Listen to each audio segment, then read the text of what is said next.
Hello, everyone. Welcome to this Parentune Live. Today, I'm happy to be with Chitra Ravi, who will talk about how can parents tackle challenges of online learning for the child. Chitra, what does online education mean to a child from a child's perspective? It's very difficult to say because we don't have a very established research or understanding of this. But all I can say is it's as I mean, I would put it as when we first send kids to school, they are going from a very secure, familiar home setting to a social setting, right? When they enter a school.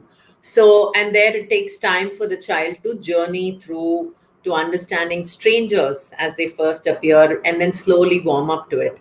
So, similarly, online is also how much we make out of it, or how the parents and other adults, position and make the child perceive it. If the teachers can create the same safe environment where they slowly grow into the familiarity of that setting, or even the parents and the people at home, the family, if they are able to bring in a slow sense of, gradual sense of familiarity, I think children just will take to it like fish to water. So it all depends. It cannot be seen in isolation. It depends on how the adult stakeholders, we, and as a family, as schools, how we help children perceive this. That's what I would think is all about online learning. Thank you. Thank you, Chitra, for answering that. What are some strategies to make online classes interesting for your child?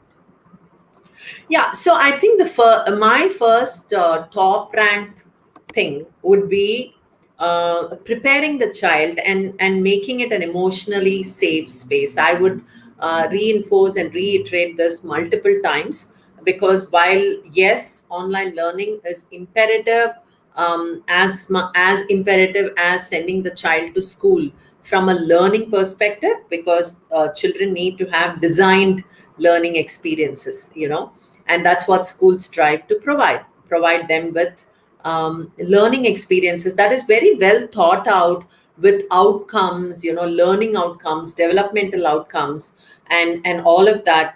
That's what a school does. But now with the online, I think there is a sense and there is a responsibility, I would say, of both the members of the family as well as the teachers and the school leaders, to prepare them for it. So my the first aspect of strategy, if you're saying strategy is all about making it effective and engaging, right? We have to remember both the E's. One is about engagement and one is about how impactful, how effective it is. And my ode there would first go to engagement. I mean, even as Chrysalis, our organization, we always say that, engagement is very important, because sometimes the effectiveness, the result, the outcome achievement can be delayed for some children.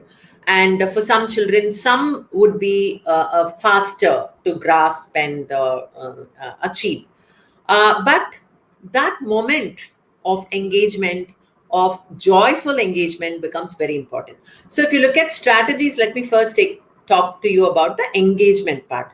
This is where giving the child the attitude and the mindset to understand the why and the what of this online, because it's enigmatic to even we are all treading on this for the first time, right? For centuries we've never had this problem of what we are seeing now. I'm not talking about the earlier 100-year back. We don't know what happened with respect to schooling and all of that then, but in 100 years this is the first time we are facing this crisis, and the school crisis, the learning crisis. So we are all trying to crack it. And in that, as we are moving and trying to find solutions, because we don't know the next normal, even if things go back and we're going to have physical classroom, the online learning bit is here to stay, according to us, according to an organization that is so much into understanding the future implications and all of that. I can say that as the CEO of Chrysalis. Having said that, so it is important that we create for this generation of learners, young learners especially, a very positive mindset about this online class. And for that, we need to be, first of all, thinking about it in a stress free manner. So the strategies emerge when you are able to be look at it stress free, when you do not have too many, what do I call it, too much of compulsions, expectations, and all of that. You take it by the flow. You go with the flow. You ensure that the child is smiling all the time. I keep saying this, right? We all have thermometers at home, and with the COVID, we have the oximeter, the thermometer, and all of that, right? We should also have a smilometer at home, a device. And I think it's all in the mind. This device is not yet there as a tangible device, the to gauge the smile of the child. I'm not saying that this child should be 100% happy. They're going to go through this roller coaster emotion, but making them feel respected, making them feel cared for, making them feel it's okay, not to be there all the time. I think these are the aspects that every parent and every teacher, it's not a one sided thing, so that is also very important. As we go by, maybe I'll come into micro strategies, but I wanted to place this, that it's very important that we create a positive mindset towards learning. And here is a chance, because if you look at online learning, there is an equal contribution as well as responsibility by the parents and the family members at home, whoever they are. It could be grandparents, it could be siblings, older siblings, uncles, aunts, or on the other side, the teacher, the entire staff, and the school leadership. So I think the strategy we need to first think about is creating this positive mindset. And when I say, okay, you may ask me how, what is this positive mindset? Like I said, every in any of these, right, when you want to create a positive atmosphere, what is important is to be empathetic, right?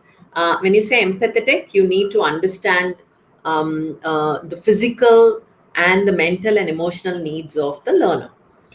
So, and also a preparation, don't make that 9 to 10:30 class has go, you bring a rigmarole, you bring a ritual to it.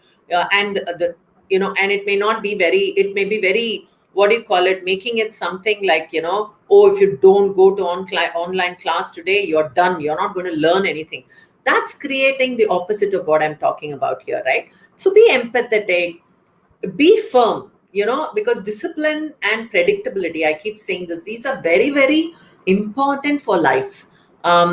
Choices, giving choices, respecting the mood and emotions of the learner doesn't mean we have a laissez-faire attitude, indifferent attitude. Okay, you have the mood today, go. If you don't have the mood today, not go. No, that's not the way we need to look at it.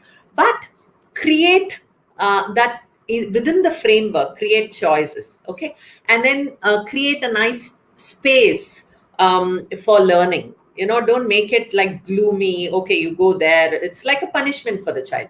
No, make it pleasurable, make it joyful. So I think these are all very critical from a framework point of view.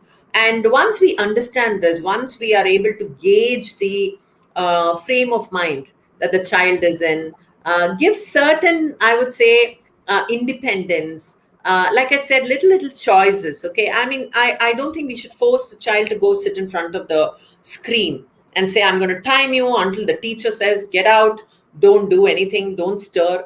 That's not a very comfortable and a safe space for the learner. They are all like, we are talking about the early years, we are talking about 5-year olds, 7-year olds. They are just learning to adapt to this, and we are just 1 year. 1 year is a long time, but we are just there, right? And so it's very important that we understand the learner, the young child, and then accordingly create a framework for learning for the child. That's what I would like to start with, Shalini. I know I can go on and on about it, but I don't want to be overwhelming right at the start. Yeah. Not at all. I think you have very beautifully articulated this. Thank you so much, Chitra.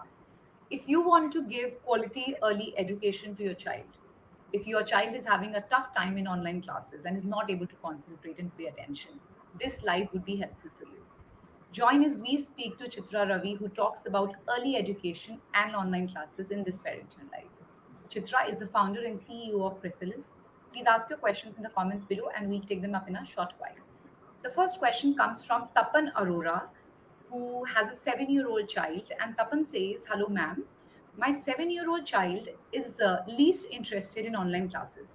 He would be fidgety, looking for reasons to roam around in the house while the class is still on. He keeps his camera off despite repeated instructions from the teacher. What can be done to make him concentrate in the online classes?" I just have one question for Tapan. I wish he can answer it.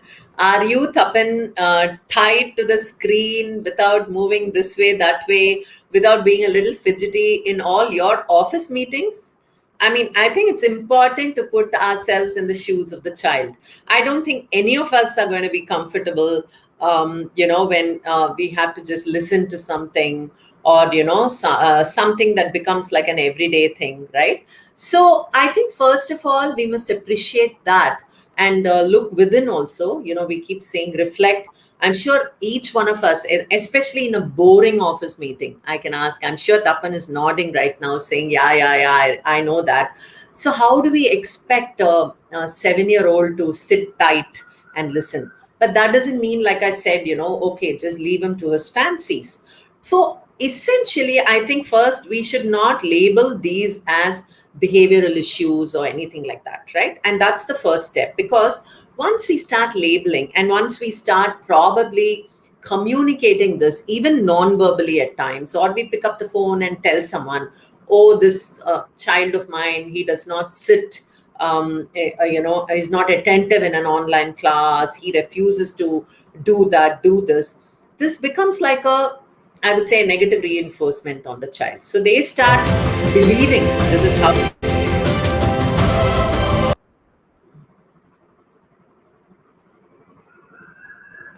May I continue, Shalini? Yes, yes, sure, please. Yeah. They start believing in it, right? They start saying, "Yeah, I think I don't like online classes." It's like I said this even in another forum like this, right? Somebody comes and tells you, "I don't think you can cook. I don't think you can cook at all. You're not interested in cooking." 10 times to you, you're not even going to enter the kitchen with a smile on your face. So similarly, I think we should be very careful in the way we communicate directly, indirectly, verbally, non-verbally to our child. So let us respect their need for physical comfort, but slowly bring in a discipline. Okay. And I think a 7-year-old, and you can try this, Tapan, you can start talking about the why of this, talking about how uncool this is, when compared to perhaps going to school that he's been used to. I don't know how he was when he was going to school. And tell them that this is one way of learning, continue to learn. We are in this pandemic situation. I'm sure any average 7-year-old understands this, right? It doesn't call for any special talent. Any child, when you start talking to them about the why, they understand, and help them to articulate what is really upsetting them, or what is it that he or she doesn't like. Once you start communicating, rather than just saying, "No, you have to go see your teachers telling you to do this, you have to do this." I think if you start lending a ear, if you start articulating, communicating, and trying to understand what's deep inside the child, you will be surprised that they may come out with various problems and reasons for their fidgetiness. And that can help you to perhaps set certain things right for the child, and also talk to the teacher about it. So this is, like I said, a two-way thing. It's not only about you, it's about how interesting the teacher is making it. And let me tell you, teachers are also today, they are new to this world.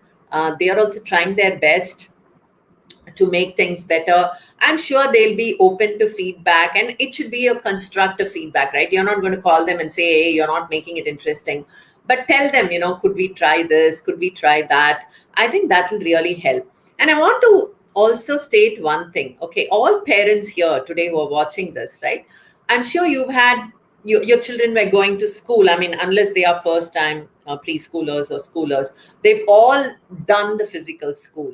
And let me tell you, even in a physical class, perhaps you couldn't see how they were, but no 6-year-old, 7-year-old is really non-fidgety, right? They are looking this side, they are looking that side. I have a favorite quote of myself where I say, we only have ways in schools to measure physical attendance.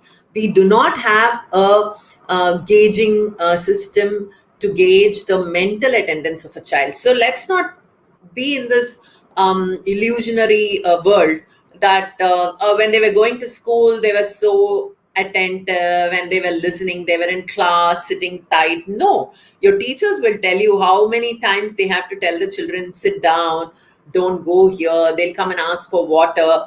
So it's not new. And yes, I don't think long hours of online classes are very helpful as well. So I hope the school breaks down, gives a intermission, gives them opportunities to perhaps do a couple of physical exercises and all of that, right? So this is very, very important that we understand that this is a new world for not only us, more so for the child, and it's going to, and the teacher, and it's going to take some time for us to get used to this, right? So it's very, very important that we are all in this together. Like I said, the key thing here, and for Tapan and all the other parents, because I know many of you will have the same question. He is not sitting throughout the class. She's not sitting throughout the class. What do I do? The first thing is to take a chill pill. That's been my constant advice to every parent out there, to every teacher out there, that things will fall in place. Let's not make this like a very high stake thing. Yes, discipline, predictability, and I think it's also about bringing in a kind of a effort for continuity of learning. That's also very, very important, and that's why the government and all the schools are attempting to hold online classes. Otherwise, we would have just gone to the other extreme and said, let's close learning for 2 years. That's not going to help, because it's very, very important for us to have continuity of learning. But the pace, the volume, it's going to not be the same as in the physical school setting. We need to remember that, and we need to pace our learning accordingly. That's how I would look at this. Um, yeah. So I think Vaishnavi raises a question. My daughter is studying in third standard. Very difficult to make her to study. Can you please suggest me the easy way to make them interested in studies? Very global question. It's very difficult to answer this in a generalistic manner. But what do we mean by study? Is she not interested in any of the subjects? Or is it about particular teachers, particular subjects? These are all very important. And in online setting, it's more difficult, right, to get them interested. So I would suggest, Vaishnavi, that you pick some interesting books. If your school has provided you books, try to engage. And by third standard, I'm sure your daughter has started reading, even if she's not like a big reader. Some kids take some more time, right? I think it's important to make them draw. See, we say listening, speaking, reading, writing, viewing, show a lot of pictures. Second standard, third standard, they can see a lot of art around them. Pick certain things and ask them to talk about a particular art piece. And then you'll know how the communication is, how the thinking is.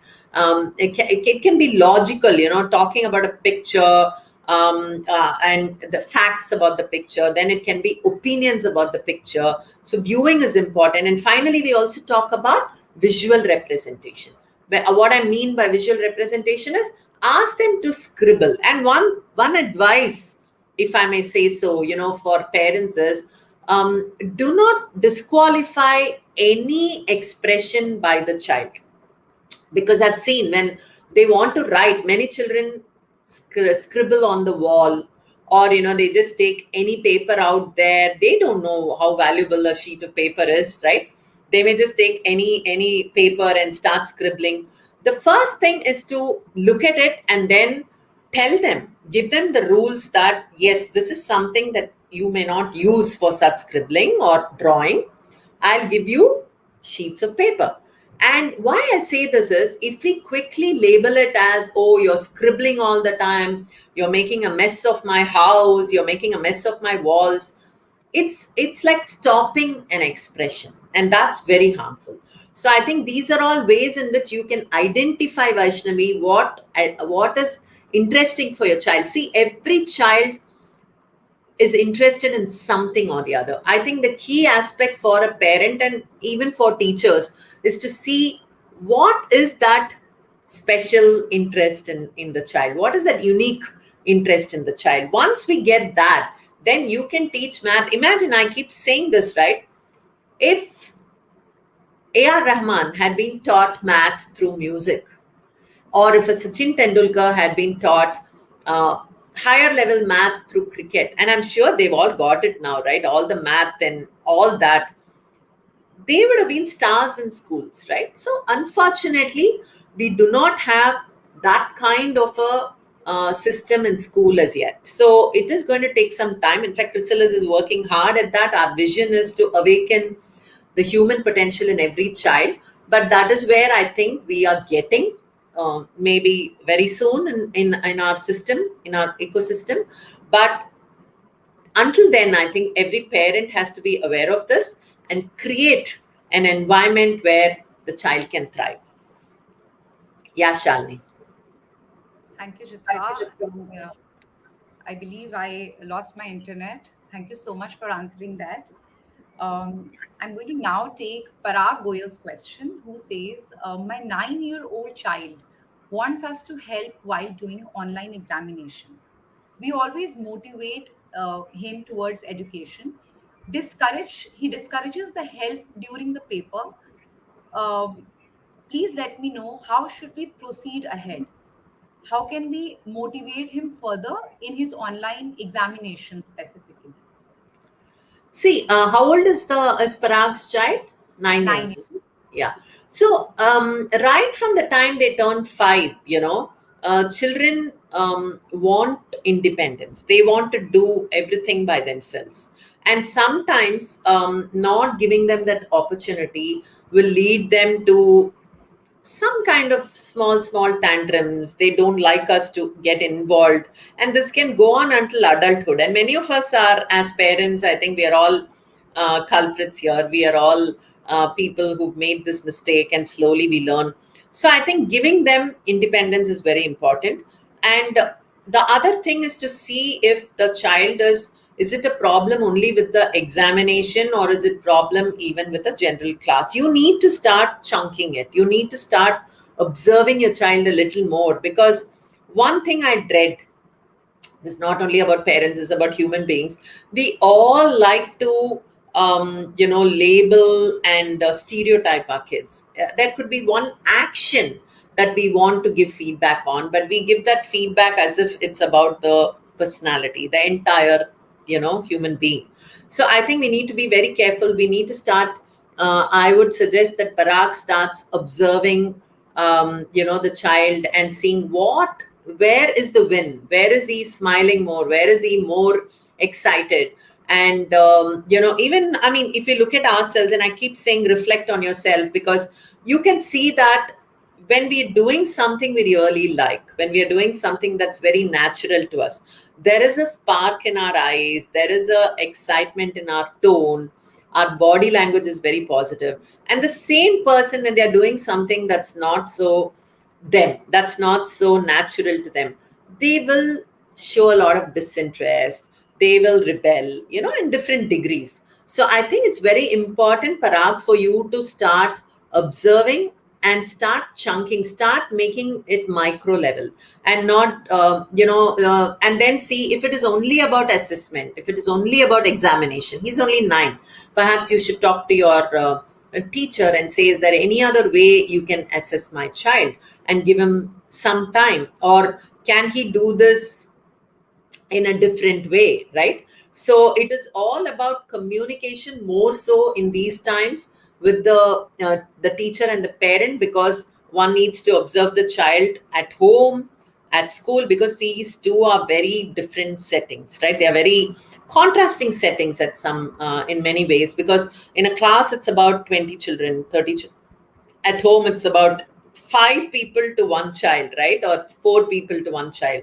So these are all very contrasting situations and settings, and one needs to see where the child is thriving. How can I bring certain elements of this setting to the other? How can I slowly, gradually help the child get familiar with the settings? Because life is not about one setting. We are all in different settings, and it's important that we start evolving in every setting that we need to be in. Sure. Thank you so much, Chitra. Parag, we hope you've heard what Chitra has just mentioned. Observe your child more. In case you have any more questions, please do write back to us and we'll take them up. Anupriya has a 5-year-old son, and Anupriya says he is not attending online senior KG classes and not interested to write and read and does not even sees the monitor. Previously, he told me some words and alphabets and numbers, but after a break of 1.5 year of pandemic, this problem has increased. He is just not interested to read and write. What should I do? Anupriya, I think you have to give him a break and give yourself a break. Don't become desperate. I think many children are going through this. It's not, the teacher had more control when they were coming to school and being with them for 3 hours or more. They had more attention. It's not easy for a teacher to observe and look at every child and where they are, etc. So it's going to take some time, but not to let go. I know it's important that the break is not and the gap is not becoming bigger and bigger, and that's why schools and all of us are trying to continue learning in some way. So I would think that you try strategies like, for reading, ask them their favorite stories, and try to get those books, read them, and again do it for 10 minutes, 15 minutes, and if they're not interested anymore, give them a break, because he must be just 5 years old, and it's not it is important that you talk more, you allow him to speak more to you, and in his speaking, see if his vocabulary is improving in the mother tongue also, as well as in English, if that's the medium of schooling that he's doing. And you introduce new words, ask them. So there are many other ways than just being there, and still expose them to the online class, because they get encouraged by other students. And you don't fret about, Anupriya, about two other kids in the class who are like seemingly so much smarter because they're asking more questions, or they are speaking more, or they are more attentive. Every child is different. You look at our five fingers, they are not the same. You look at five of your friends, Anu, or your siblings, your members in your family. I'm sure each one of you are very different. So similarly, never put pressure on your son or on yourself that your child needs to be like that other kid in the class. But once they start seeing that different kids do different things, they may pick up, they may want to model their behavior around them. So that's also one of the reasons why being regular in an online class, whether they are grasping everything or looking at the screen or whatever, you still can expose them to a setting where there are many other children, which is very, very important. Unfortunately, they cannot go to a public park or a garden in this 1.5 years, and looks like it will continue for some more time. So try to make the best use of what technology has provided us with. Thank you, Chitra. Chitra, at this point, I'd like you to answer this question, which comes from a lot of parents. What is the right way to introduce writing to a child, which is even more relevant in today's times? Yeah, this is a very difficult thing when you combine writing and online learning, Shalini. It's not easy for me to answer, because all that we've done all these years is talk about how to introduce writing to a child in a physical setting, where you can actually have a teacher hold the hand of the child, expose them to different strategies. And now to do all this virtually is not, believe me, is not at all easy. So here is where I would think that the parents, and if your child is at the age to write, and I would say Do not even attempt in a virtual world to make the child write before he is 5, 4.5, 5. Until then they can do tracing. We call it the pre-writing exercises. Give them sensory touch experience. Make them, if you have a garden or a balcony at home, and if you have some little grass or sand or mud or clay, make their fine and gross motor skills improve and enhance through some activities. I'm sure you can get a lot of activities from your teacher or from the internet. Expose them to sensory experiences so that the muscles and their hands and fingers become a little more coordinated. Writing is a lot about mindset again, which many of us forget. We just think reading and writing is all about skills, and this is not a very this is something we need. It's a misconception. It's not just about skill. It is about three things, right? One is about the mindset. Can I do I enjoy this experience? I mean, I'm again taking a simple example of cooking because most of us here do that. I mean, we need to cook and eat to live. So I take the most common example. For cooking, it's not only about having the skill, right? You need a disposition, attitude to enter the kitchen and do. You need the environment to be inviting, right? I'm not talking about a luxurious kitchen, but you need the raw materials handy. You need to have somebody, waiting to taste it. So all that is about the mindset. And then the skill. Do I know what to do? How? The skill, the technique, and all of that.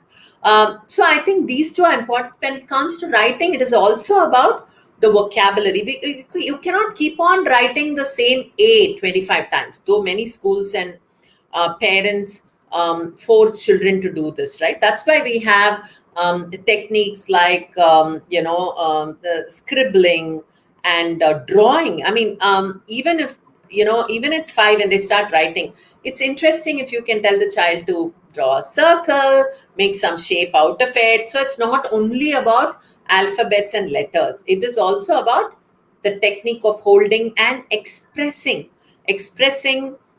through visually or through text, right? So I think if you understand this, slowly after 5, you can start making them sit, write few letters, write their name. After 5 years, once they're familiar with all the letters in the alphabet, they can start writing their name, learn to spell it. Children will love it. And then for their own names, you can ask them to create adjectives for them.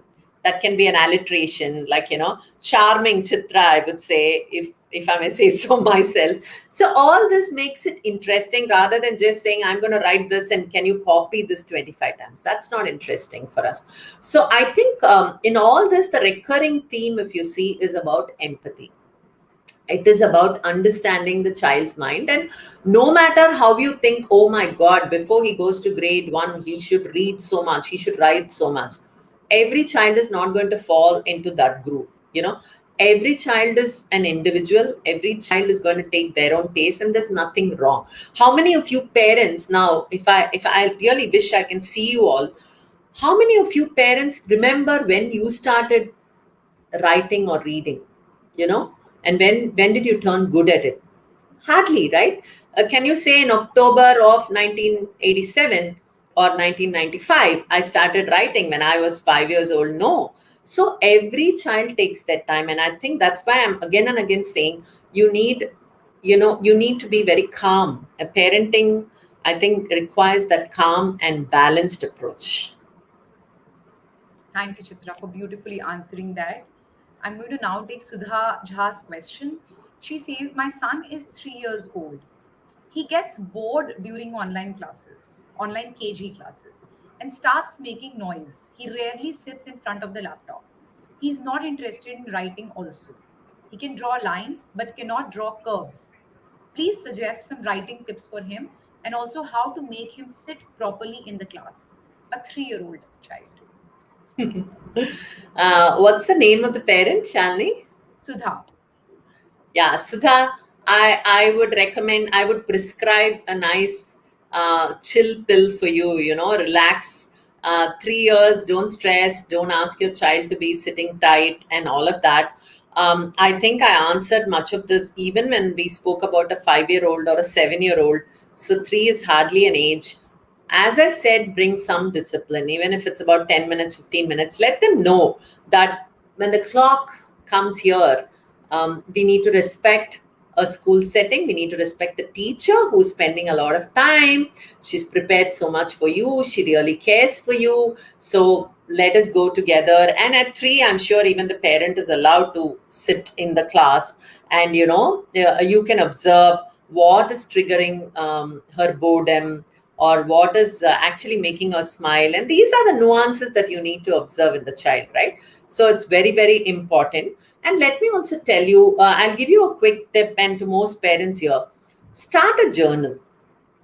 Okay, take a notebook and put your child's name on it, and mark every day. You can take a diary also, mark every day and say, what all did my child do well today? Because most of the time, I think we are all focusing on what my child is not doing. And that's what I'm hearing here, right? He's not reading, she's not writing, he's not sitting in a class. Start focusing on things. And I can tell you, you will find hundreds of things every day that the child is doing very well. It can even be the child going and hugging a grandparent and saying, I love you. It's such a beautiful developmental outcome, right? Love, compassion. Maybe she's helping you when you're dropping off something. She runs and comes and picks up something and gives you. Her vocabulary could be improving. You're seeing every day she's using new words. And, there can be so many such things that you can start focusing on and write it out. Because sometimes, the brain, and I think it was made like that for us to save ourselves from the, in ancient days we had to focus on bad things. An animal is coming, and so I need to run, or there's a danger, imminent danger there, so the brain is always focusing on unsafe and not so good things. And that was a survival instinct. That's my theory.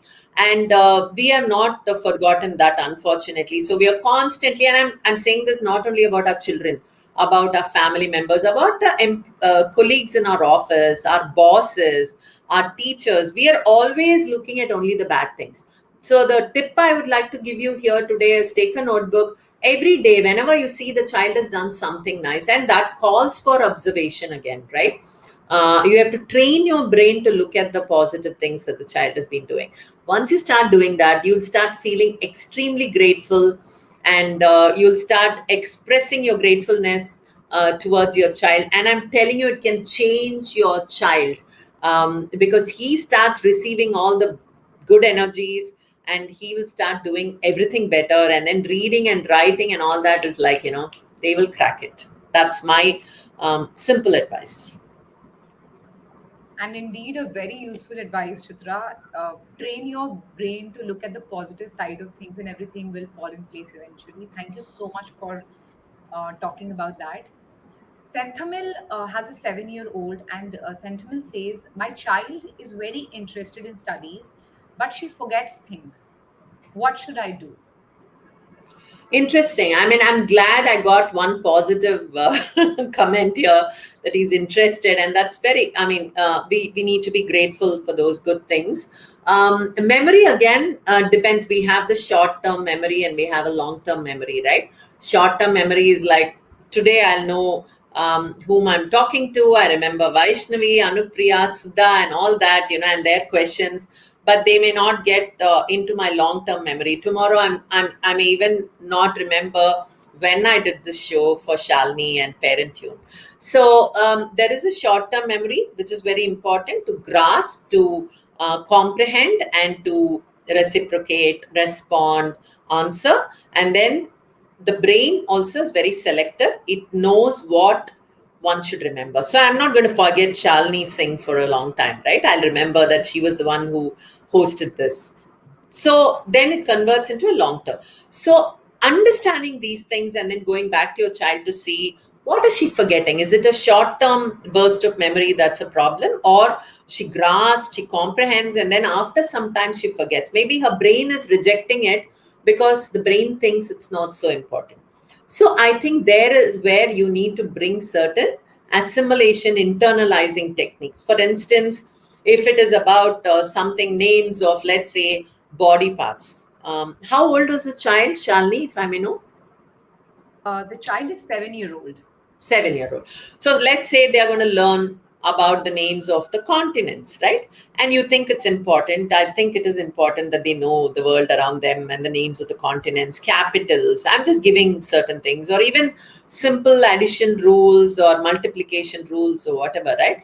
I think a technique, interesting technique, and there are many like this, the mnemonics. I think we've all done that in school, right?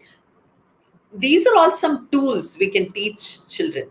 And one big thing that Chrysalis as an organization focuses on is what we call as the metacognition and self-awareness. It starts as self-awareness and then moves to this domain in the brain that we call as metacognition. Metacognition is nothing but ability to think about one's own thinking, right? So the child, once she knows that, yeah, I think I have a little bit of problem, I don't even want to call it a problem, little bit of issue with remembering things, then that is the first stage, that is the self-awareness stage. And after that, if we teach them tricks like this and make it like a fun thing, the kids will start improving. I don't think this is a major problem. As much as I can understand here, I think it's about helping the child with certain tools and making them self aware. This should start off very early. One should know about oneself, and that's what takes us long way into our lives. Thank you. Thank you, Chitra. We are doing this live today with education expert Chitra Ravi on how can parents tackle challenges of online learning for the child. You can ask your questions in the comments below and we'll take them up in a short while. Neelam, who has a 10-year-old child, says he does not take interest in online classes whenever I'm busy in my household chores. He plays games and does not even pay attention. Also, his attendance is also an issue. So, what's happening is whenever Neelam is right on the child's head, the child is doing the activities. Otherwise, he's not taking any interest in online classes. What should share? How old is he? 10-year-old. Yeah, tenure, we would expect a child to be an independent learner, meaning sit by themselves for an online class. So I think this goes back to the several responses I gave earlier, how engaging the class is. What is the problem? Is the number of the duration of the class too long? Or is it about every teacher, every subject? I think chunking will only help because very broad questions like this, I'm not able to give very specific answers, Neelam. I'm sorry, but I'm sure if you've been listening to this right from the start, you would have got many tips to try out and experiment with your child and see if you can bring in a sense of discipline. I think by 10, a child should get into a kind of a discipline. And I think you can talk to him or her about how why it is so important. Why are we all, as parents and school community, teachers, why are we all organizing these online classes? I think that's very important. We always say the brain needs relevance. The brain needs to know why I should be doing something. And many times in our education system, we are not giving the why to the child. Why should I learn math? Yeah, it is important because you need marks, right? Why do I need marks? I say, yeah, you have to. That's the kind of answers we give. That's the kind of rationale we give. So if we are able to give the relevance and the rationale and why this is so important, I'm sure your son or daughter is going to pick that up, and I'm sure good times are ahead for you, Neela. Thank you. Thank you, Chitra, for answering that. Vidhusa has a 7-year-old child, and Vidhusa says he complains of severe headache with eye pain only during the online classes. I don't want him to skip online classes because he needs to learn something. But what should I do about the headache and the eye pain? I think he needs a doctor visit, an ophthalmologist or a general physician to first go and check, because it could be a problem with the power in his eyes or some triggers that the screen. I would advise parents, knowing this is a long span of online class as the way forward for some more time, and I would recommend that parents use bigger screens, a tablet or a laptop, rather than just a small phone, because even we get these, right? We keep on looking at the phone. So I think if you can financially invest, it's good to do that. Or if you are using a laptop, if you are able to spare the same for your child for an hour or 2 hours or whatever, I think it's very important that we invest in that, because I mean, we spend on so many things, and this is here to stay for some more time. Because the bigger the screen, it's milder on the eye. The impact is milder, and also some good eye exercises, and gazing at the nature, doing eye rotation. All these are good, but I would suggest that you go take your child to a doctor very soon, so that you're ruling out, you are eliminating if there is any other problem physically, and they are all treatable. I'm not talking about big problems here. It can simply be that there can be some training and exercises that can be given, and I'm sure that will go. The other part is, like I said, whether it is just a manifestation of boredom, right? Because we've done that, right? I've done that when I was in school. A bad day when I had to submit the homework and I've not done it, I would feign a stomach ache. I would feign that I'm not well. So maybe even those issues is something that a parent should communicate. So I would say observation. I've been talking about it, so that you're not stereotyping and labeling the child. The second is about lots and lots of communication. And that doesn't mean you have to use fancy vocabulary and languages that you don't really, if you're not comfortable in English, talk to your child in the mother tongue, and listen. Communication is, again, not, don't go and start advising your children, right? Even right now, I feel we have I'm enjoying those moments when Shalini is asking the questions, right? Because 1 hour talking is not really very interesting, right? So make it a two-way communication. Sit with your child, take them some time off, and when you communicate, don't just communicate about you have to learn, you have to study. Talk about the car that he likes to play with, or any other toys. What is his interest? Listen to music together. Once you start building that bond, then the child feels very safe, and he's able to tell you what he likes, what he doesn't like. And asking such questions also makes him very self-aware. Most problems comes when we are not aware of our interest, ourselves, and that is something an education system should do. In fact, that's something we specialize in Chrysalis, but unfortunately, not every curriculum actually focuses. But if you're able to do that, then you will see a lot more sparkle in the eyes of your students, of your young learners. Thank you, Chitra. The next question comes from Sujata, who says, my daughter is 3.5 years old and she does not sit more than 5 minutes um, in an online class. She listens to the class and she's very brilliant when she talks about what really took place in the class, but she does not sit for more than 5 minutes. What should I do? Maybe she's a budding dancer or something. You can't make her sit all the time.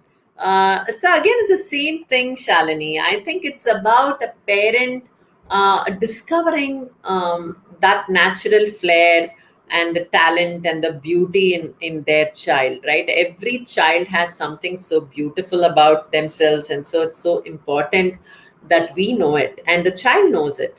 And then slowly, I'm not in any way saying that, if she wants to be a dancer, let her just be a dancer. She doesn't need to go to school. I don't think any of us say that, right? We want them to learn, and learning is so important about math, about social studies, about every subject is so important. Learning a new language, but I'm only saying the natural flair and talent, if we are able to spot it and what interests them, then even learning can be made fun through those, right? I mean, for bodily kinesthetic children, as we call them, their intelligence is in the movement of the body. Their intelligence is about touch and feel. And so, if you're going to tell them just stare at the screen, listen, not all children are auditory learners. Auditory learners are people, even here, how many of you watching this are able to grasp it? Some of you may not grasp it immediately because you're not great auditory learners. So we have visual learners, auditory learners, kinesthetic learners, and all this is important that we spot. And as parents, you can, right? For a class of 30, 40, it's a little difficult for teachers to do this. But as parents, I think we need to contribute to this. And I'm glad Sujata finds her daughter brilliant. That's the first step, Sujata. Pat yourself on the back that you have something to enter into your journal today. And be specific. Again, even in the journal, don't say he's brilliant, she's whatever. You should be very specific. You should say what made you feel that she was brilliant. She did this. She talked so well. If you're able to do that, I think it becomes very, very specific, and you're able to categorize the improvement areas, areas where, yeah, the child is really doing well according to you, and track the development of the child. Thank you. Thank you so much, Chitra. The next question comes from Loveleen, who says, my child is in class 5. We feel that chapter in maths book is too lengthy and there is no answer written on the backside of the book. At times, it becomes really difficult to find out the correct answer. Loveleen, I'm not really sure what your question is. Chitra, would you like to say anything to Loveleen? Um, Not really. It's inadequate for me to even answer. But I think expectations are also, every book won't be up to your expectation. It's good to talk about this to your teacher. What is your real core problem? Because I don't think, in fact, we say that we should not have all the answers in the back of the book. I don't understand why Naveen wants that. But sorry, Naveen, I can just say that. If you have specific feedback on certain books, try to understand why the school has chosen that, and how you can perhaps refine your supplemental teaching that you do at home for your child. How can you make it interesting for the child and help them grasp the lessons? Right. Thank you. Loveleen, if you're watching this, please ask your question and we'll be happy to take that up. Neela Kandan says, hello, ma'am. My daughter is 12 years old. In online classes, she's answering good, but when she's writing, she makes mistakes. She's not interested to read, but she's interested to seeing television and watching her phone. What should I do? Neela, you said, Shalini? Yes, Neela? yes. Yeah, Neela, how old is the child? 12 years old daughter. Okay. Again, like I said, 9 years, 10 years, 12 years, they are all, by now they should have a self motivation, they should have self directedness, self regulation, they should know. But it's okay. I mean, we don't need to think that there are problems in the child. So try to understand what's keeping. And I think today, even we like to watch television, right? I'm sure many of us during online meetings are parallelly looking at some YouTube video if the meeting is boring.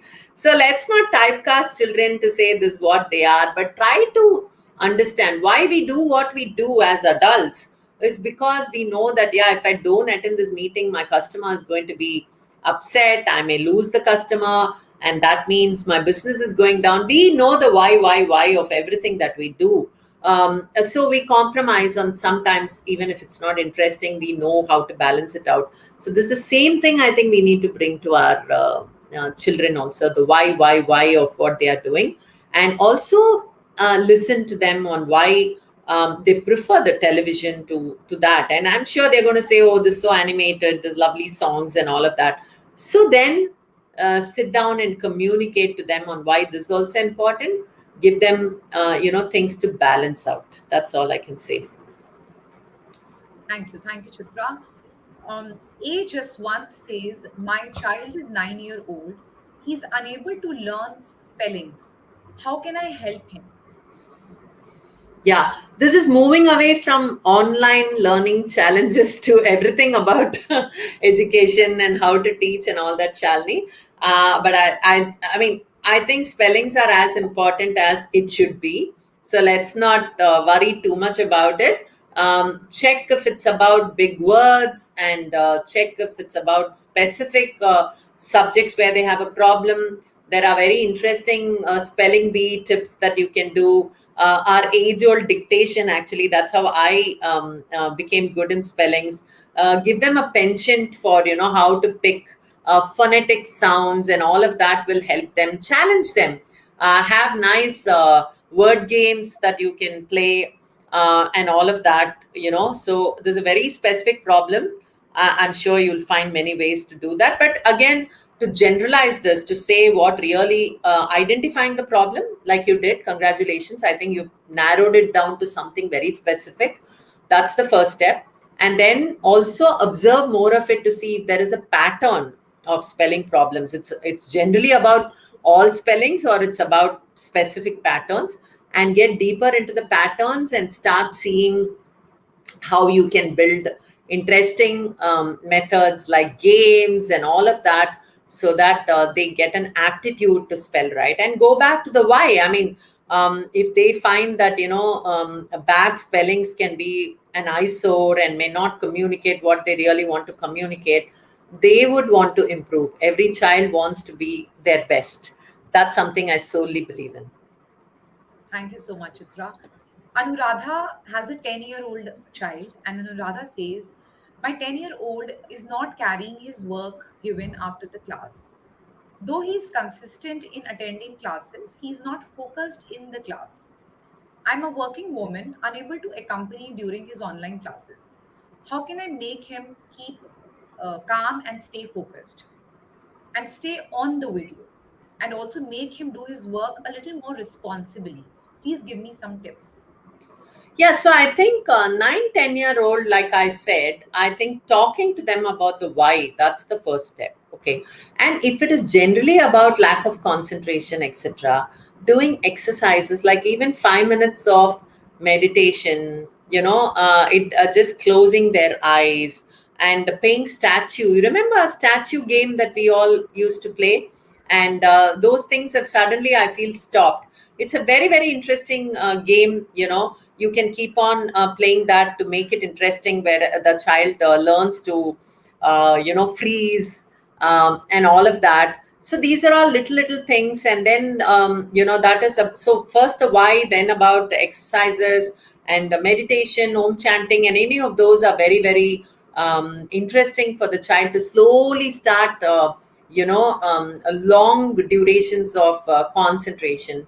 The other way to judge whether it's really a concentration issue or a disinterest is to see when they are playing something else, let's say a jigsaw puzzle. I'm just giving an example. Does the child persist? Does the child continue to do it and not get distracted? That means then they are able to concentrate on things which they like. And then it's about a little bit about disinterest, right? But pat the child on his back because he's being consistent, he's being regular. All that needs a pat. And then also make them have their own little notebooks where they can mark, today I did this habit trackers. Introduce children to habit trackers early. And once you appreciate and ask them to start putting this down, I'm doing this at my age now. I have a habit tracker, and I have 6 or 7 things that I want to do regularly. I put them in every day, I tick, and when I look at it after a week, I'm like, okay, I've done this consistently. This I've been a little bad, so I should start doing it better. I think all these are things that will help when you start early on in life. Many of us are doing it much later in our lives, in our 30s and 40s. So if we are able to bring all those interesting methods to our children, successful, reading, writing, academics, and everything is a given. That's my piece. Thank you, Chitra. That's very well said. Chitra, what are some effective to do's and not to do's for parents when it comes to the challenges of online classes? Yeah, like I said, the doers setting a very positive environment. Like I said, I explained that. That's a do. And making the child understand the why, that's a do. And talking a lot about it after the class also, just generally about sharing the experience, understanding what the journey was like. Have a Sunday sitting when you can share your office woes and office vows, and they can also say the same thing, because they need to know that we are all in different ways doing things that we may like, not so like, and we are trying to balance, right? So those are all very important. We should share experiences. The don'ts, I would say, is making them feel like this is something you have to do because you have no choice, right? Oh, you have to do this, otherwise your life is gone. Those kind of statements are going to only make it even more negative. And be very careful when you're on the phone or talking to any other member. Do not talk about your child's attitude to others. I think your child needs to hear it from you. Would you like it if your boss is going and talking to different people about how you're not doing your work as well as you should be? You would rather say, can he not speak to me and give me feedback? So feedback giving is very important. Feedback receiving is also important. Ask your child. 5-year old, 6-year old, doesn't matter. You should learn to receive feedback so that you are really a friend there, right? And then you start having a very healthy bonding and uh, you know um, I would say a relationship with your child, and then everything is going to be good. Be with them in their ups and downs, and cheer them, be their cheerleader. I think you should have their back, and they will give you the all the support that is required, Shani. Thank you so much, Chitra. That was the perfect way to conclude this session. Thank you so much for giving out such useful information in today's live. And I'm sure we've had a lot of questions. You answered all of them, most of them. This session, I'm sure, has given some really helpful advice to parents. Thank you so much again. Thank you. Thank you for the opportunity, Shalini and Parentune, and wishing every parent here a great journey. My last thing would be enjoy parenting. Don't be stressed. Everything is going to be fine, and I'm sure you're going to have a great life ahead. Thank you. Thank you so much, Chitra. We'll be back tomorrow with a Plus Live with Dr. Vitika Kapoor in Hindi on क्या आपके बच्चे को बोलने व सुनने में कठिनाई है. Please take care of yourself and we'll see you tomorrow. Thank you.